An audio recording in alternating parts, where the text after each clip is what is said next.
Dictation start होगा 5 second बाद। Start.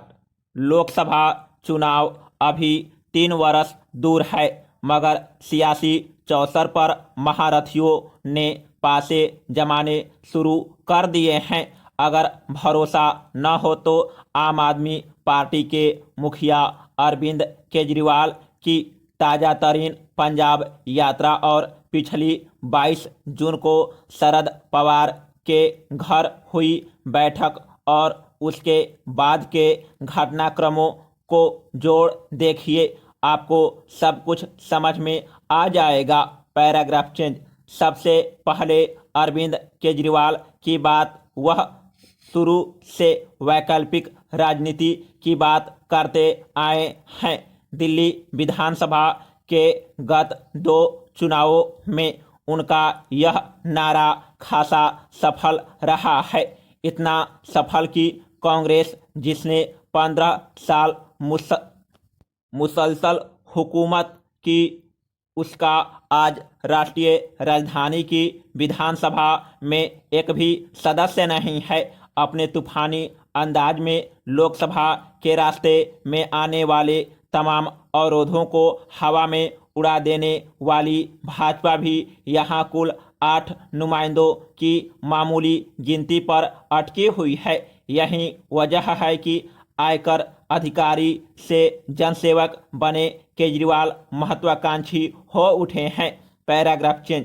Punjab के पिछले विधानसभा चुनाव में आप सिर्फ एक रणनीतिक भूल की वजह से चुनाव जीतते जीतते रह गई थी।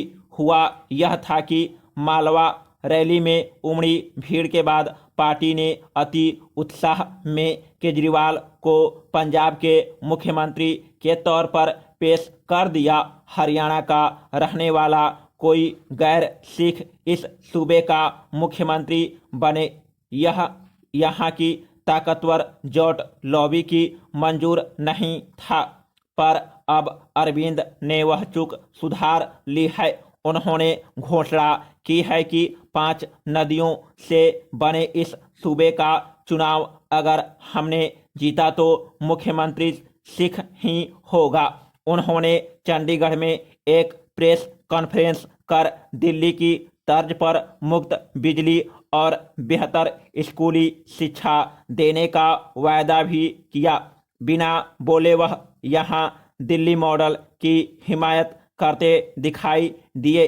आप चाहे तो यहाँ गुजरात मॉडल के वायदे को याद कर सकते हैं। Paragraph change. आम आदमी पार्टी गुजरात, गोवा, उत्तराखंड और उत्तर प्रदेश में भी चुनावी करतब दिखाना चाहती है।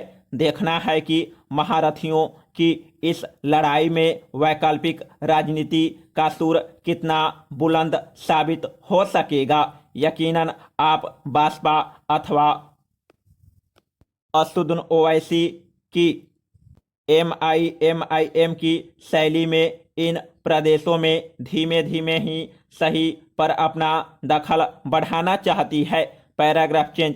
अब 22 जून के जमावड़े पर आते हैं। शरद पवार की शुमार देश की बड़ी राजनीति हस्तियों में होता है। उनके घर इस तरह की बैठक हो तो चटपटी चर्चाओं के बगुले उठने लाजमी थे, लेकिन नतीजा क्या निकला? उमर अब्दुल्ला को छोड़कर किसी अन्य की उपस्थिति राजनीतिक उत्तेजना पैदा करने की हैसियत में नहीं थी। कुछ वकील, शायर, बुद्धिजीवी जरूर थे, पर सियासत में उनकी भूमिका भला है कितनी। यही वजह है कि मीटिंग शुरू होने से पहले की समूची सनसनाहट उसके खात्मे से पहले खत्म हो चुकी थी।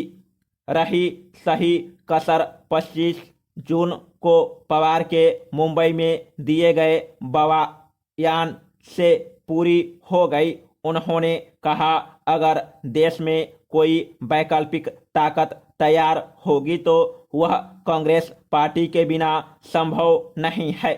तेजस्वी यादव भी उनके सुर में सुर मिलाते हुए बोले, कांग्रेस के बिना विकल्प की कल्पना नहीं की जा सकती। उसके आधार बनाना ही पड़ेगा।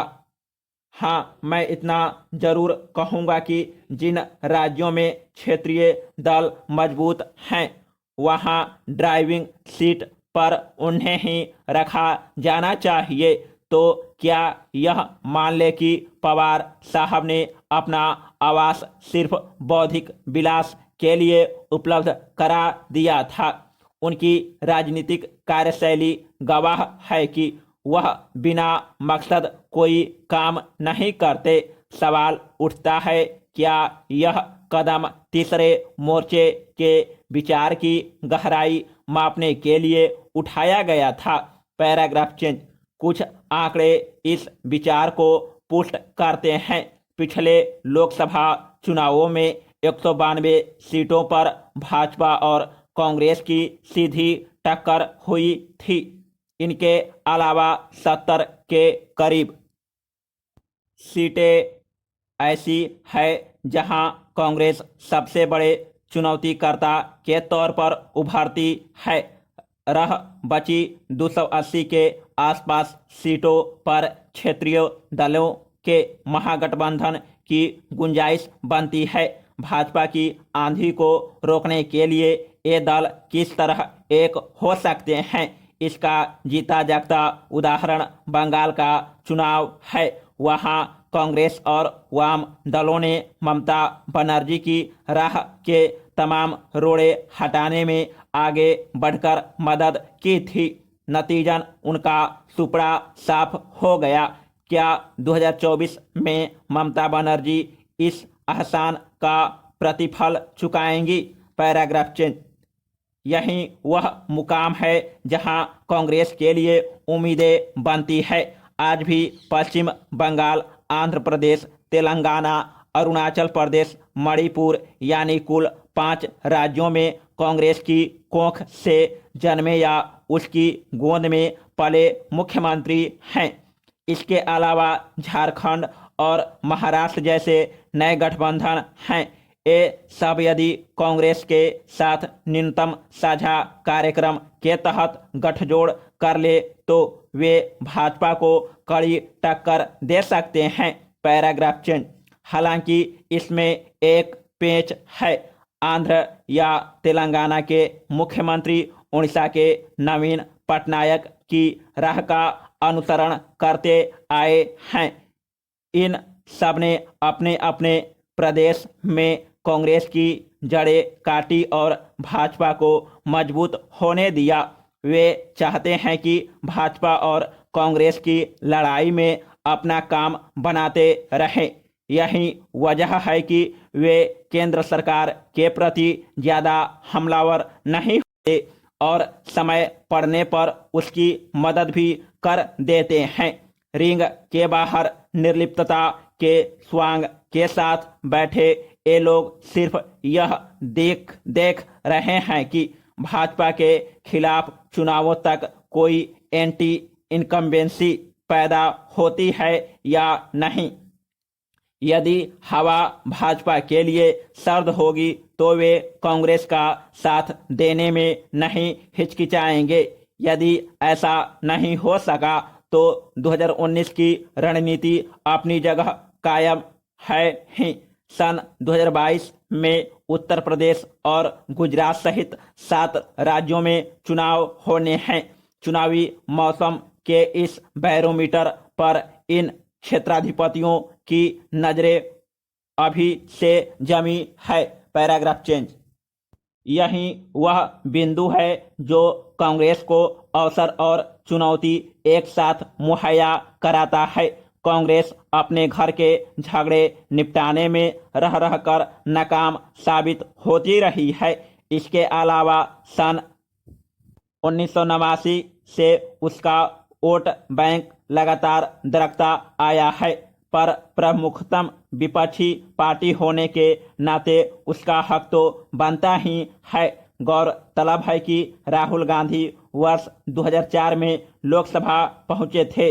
तब से अब तक वह किसी न किसी रूप में पार्टी के अंदर फैसला कौन किरदार निभाते आए हैं। 17 साल के इस लंबे कालखंड में वह मतदाताओं की नज़र में अपने पिता या दादी की तरह कदापि लुभावने साबित नहीं हुए हैं। पिछले 7 साल में उनके सामने हर तरह के सियासी तर्कस से लैस नरेंद्र मोदी हैं और अब तक बाजी मोदी के हाथ रही है। यह देखना दिलचस्प होगा कि राहुल बदलती परिस्थितियों में खुद को ढाल पाते हैं या नहीं। समाप्त।